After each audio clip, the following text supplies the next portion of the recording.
One of the reasons the Bears have been able to go from mediocrity to one of the best teams in the league has been the addition of Khalil Mack. He's been so vital to this Bears defense, and I'll show you what I mean with this play. As you see, Mack is in a 9 technique. Most of the time when you're in a 9 technique, it's because you're going to be rushing the passer, meaning oftentimes you'll end up running right towards the quarterback. And that's what Los Angeles' right tackle is going to expect Mack to do, as he's going to take a couple of steps backwards and end up right about there. Los Angeles' right guard and center are going to be double teaming a defensive tackle, meaning Mack is all alone on the right side of the field.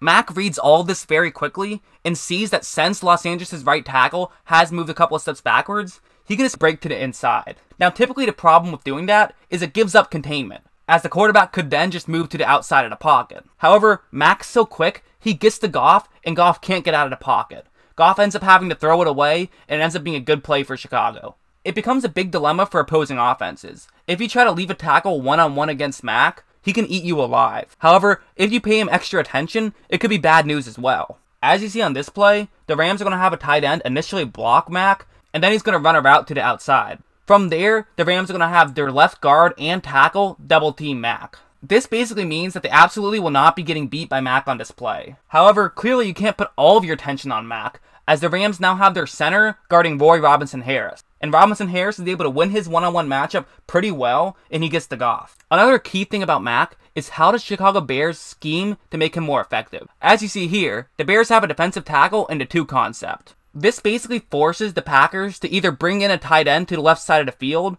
or have their left tackle have a one-on-one matchup against Mack. However, the Bears are going to go one step further, as they're also going to blitz a linebacker on this play. This means that there will only be one Packer trying to stop 2 Bears, and leads to one of the easiest sacks you will ever see.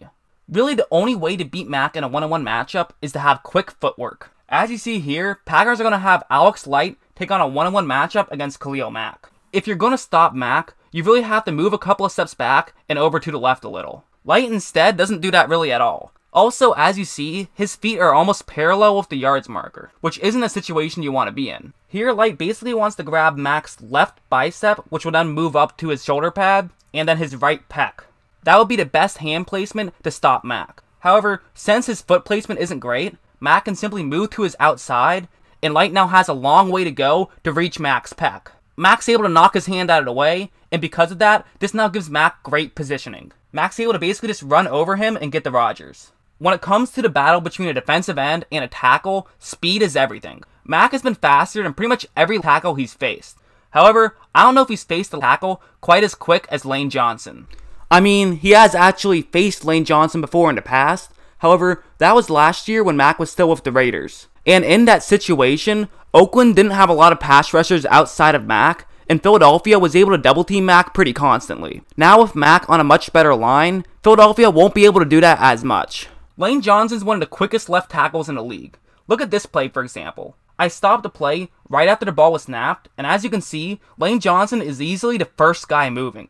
If you also look here, he did a much better job of stepping back and putting himself in a better position. If you look at his feet, they're much more slanted than Light's were earlier. I chose this play because he's going up against J.J. Watt, who's obviously one of the best defensive ends to ever play. But because of Johnson's speed and footwork, he's able to lock on to Watt and is in great position. Watt has nothing to do but just try to overpower Johnson, and it's not going to work since Johnson has the better technique on display. To show an example of what bad footwork is, I'm going to actually show a Lane Johnson play. This is from earlier in the season when Lane Johnson was clearly playing with an injury and honestly probably shouldn't have even been out there. Once again, it's a similar situation where he's blocking a defensive end out of the 9 technique.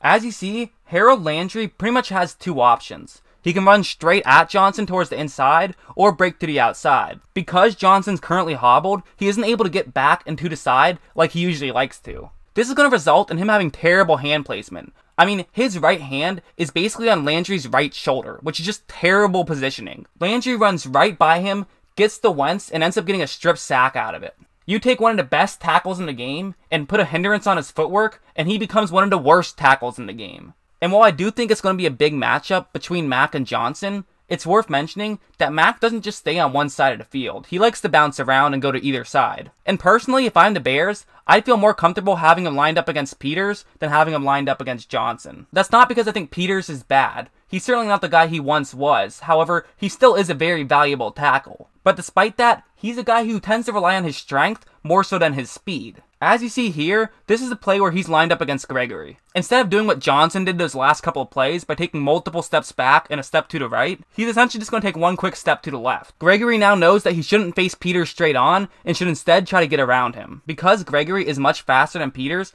he's able to run fast enough to not allow Peters to get his left hand on Gregory's pec. Gregory still does have a little bit to run as he has to go around Peters and then get the Wentz. It's still easily the best way to get past Peters. And if you put one of the fastest defensive ends in Khalil Mack against Peters, it could be very good news for Chicago.